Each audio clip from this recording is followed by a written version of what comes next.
Hello friends, एक बार फिर से मैं स्वागत करती हूँ।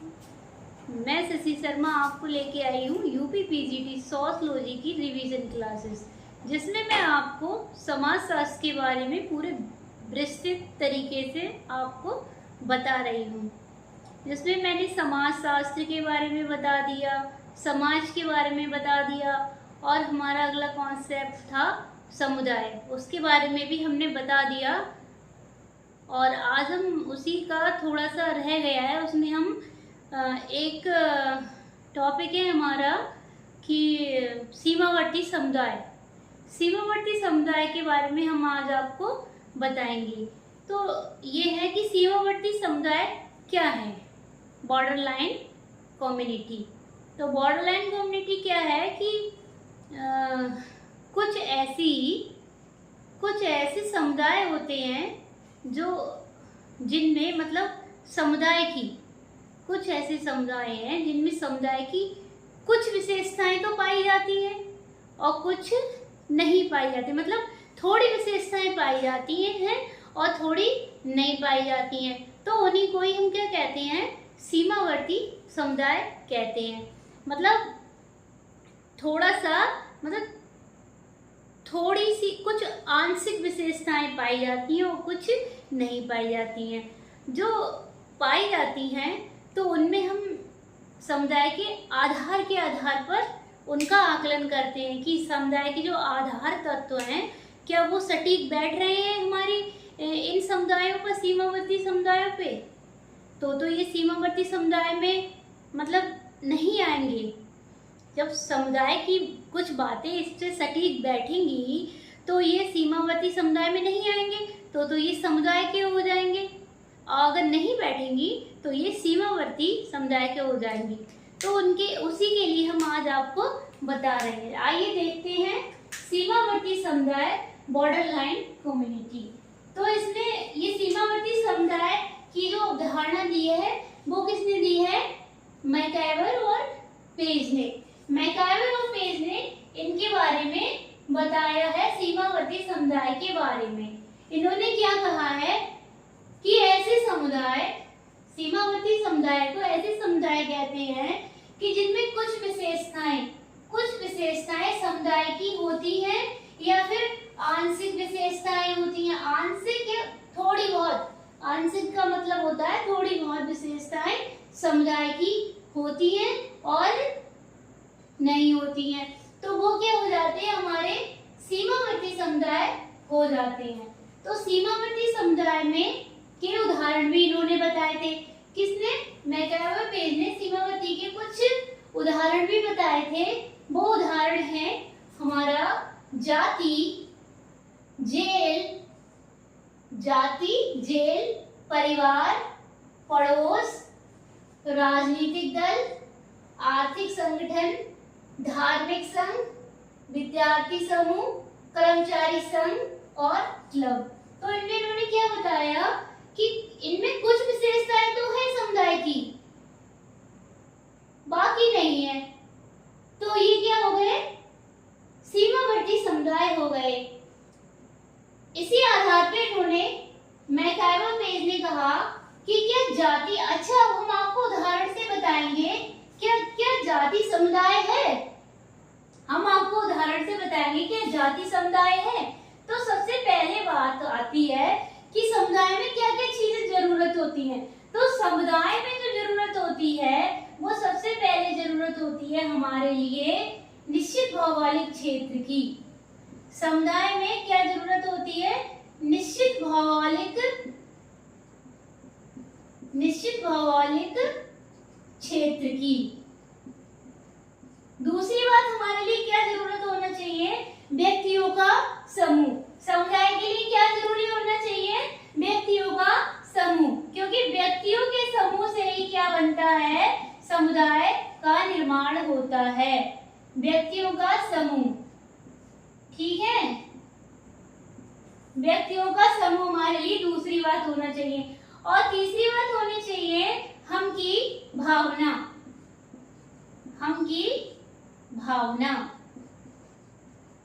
ठीक है। ये तीनों बातें हमें समुदाय में जरूरी होनी चाहिए। तो हम जाति में देखते हैं, क्या ये तीनों बातें हैं? अगर ये तीनों बातें होती हैं तो जाति हमारी समुदाय होगी, वरना जाति हमारी सीमावर्ती समुदाय हो जाएगी। कैसे? जाति में निश्चित जाति एक है, क्या है? जाति में सबसे पहले हम देखते हैं कि जाति व्यक्तियों का समूह है। हाँ बिल्कुल है, व्यक्तियों का समूह है। व्यक्तियों से ही जाति का निर्माण होता है। बिना व्यक्तियों के क्या है? बिना व्यक्तियों के समूह के जाति नहीं बनती। ठीक है, तो ये एक बात तो इसमें सटीक बैठ रही है कि जाति क्या है? व्यक्तियों का समूह है। दूसरी बात क्या है? जाति में क्या है? हम की भावना पाई जाती है। बिल्कुल पाई जाती है। अपनी जाति के व्यक्ति अपनी जाति से बहुत लगाव होता है। जो जैसे किसी की कोई जाति है, मैं यहाँ किसी जाति विशेष की चर्चा नहीं कर रही हूँ, बस उदाहरण की वजह से मैं ये आपको बताना चाह रही हूँ। आप प्लीज अपने ऊपर मत लीजिएगा। तो जैसे किसी जाति में व्यक्ति आता है तो वो अपनी जाति के लिए कुछ भी करने को तैयार रहता है, तो वो ही उसमें क्या आ जाती है? हम की भावना। जाति के अंदर क्या आ जाती है? हम की भावना आ जाती है। तो ये समुदाय की तीसरी विशेषता है, तीसरा लक्षण है कि समुदाय के लिए क्या जरूरी होना चाहिए? हम की भावना जरूरी होना चाहिए, व्यक्तियों का समूह होना चाहिए समुदाय के लिए, और तीसरी बात निकल के आती है निश्चित भौगोलिक क्षेत्र। तो जाति में बस यही एक कमी है कि जाति में एक क्षेत्र नहीं है। जाति एक क्षेत्र में नहीं है, क्षेत्र में निश्चित भौगोलिक क्षेत्र में जाति नहीं आती।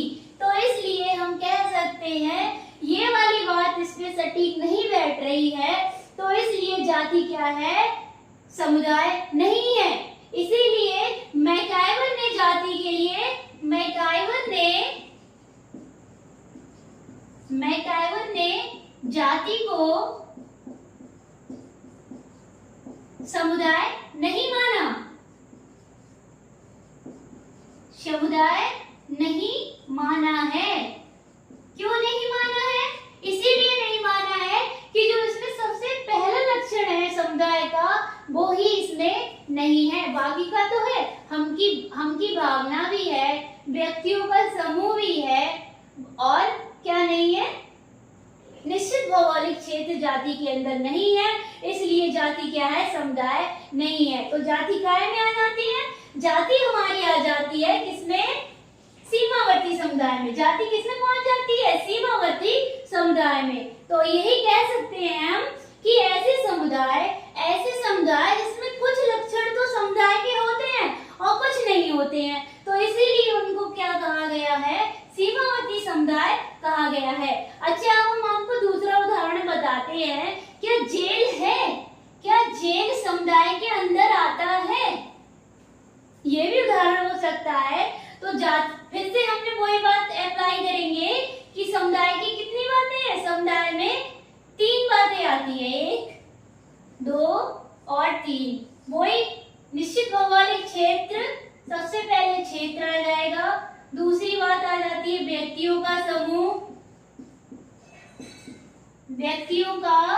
समूह, और तीसरी बात निकल के आती है हम की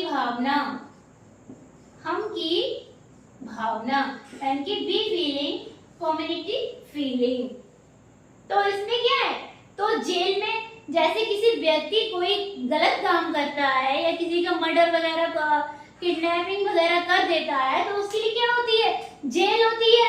तो वो सबसे पहले कहाँ जाएगा? जेल में रहने के लिए। और वहां पर क्या होता है? जेल एक निश्चित जगह है। जेल क्या है? एक निश्चित क्षेत्र है।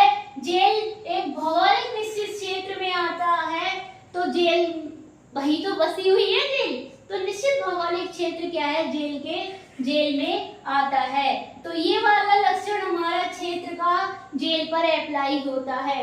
अच्छा, दूसरी बात आती है कि वहाँ एक तो व्यक्ति रहेगा नहीं जेल में, कई सारे व्यक्ति वहाँ पे इकट्ठे हो जाते हैं, जो इनका क्या हो जाता है? समूह हो जाता है। कई सारे लोग गलत काम करने वाले होते हैं, तो उनका क्या हो जाता है? समूह हो जाता है। आपस में बातचीत होने लगती है, उनकी एक जैसे ही सामान्य उद्देश्य हो जाते हैं, जैसे कि हमारी जाति में भी क्या है, सामान्य उद्देश्य होते हैं और व्यापक उद्देश्य होते हैं, सामान्य जीवन होता है। ये भी एक क्या है, समुदाय का लक्षण है, समुदाय की विशेषता है। व्यापक उद्देश्य यानी कि सभी उद्देश्यों की पूर्ति कहाँ होती है, समुदाय में हो जाती है। दूसरी बात निकल के आती है कि समुदाय में क्या होता है, समुदाय में सामान्य जीवन जीते हैं लोग, तो वो भी इसमें हो जाती है।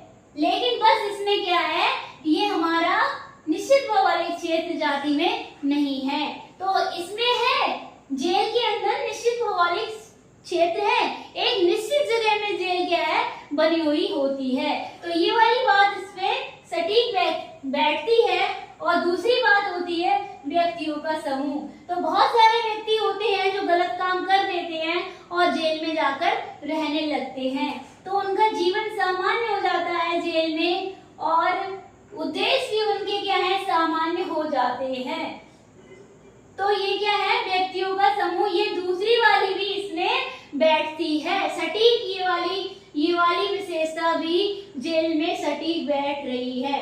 अब तीसरी आती है हमारी कि हम की भावना। क्या जेल के अंदर हम की भावना हो जाती है? बिल्कुल हो जाती है। हम अपने सुख की, दुख की, वहाँ पे जो और व्यक्ति रह रहे होते हैं तो उनको हम बता सकते हैं, उनकी भी सुन सकते हैं। तो क्या हम की भावना हमारे अंदर उत्पन्न हो जाती है, उस जगह से भी हम की भावना उत्पन्न हो जाती है, व्यक्तियों से भी हम की भावना उत्पन्न हो जाती है और एक क्षेत्र से भी हमारी हम की भावना, वहाँ जो जेल है, जगह है, वहाँ से भी हमारी हम की भावना जुड़ जाती है। तो हम इसी आधार पर, इन तीनों के आधार पर हम कह सकते हैं कि जेल हमारा क्या है, समुदाय के अंदर आता है।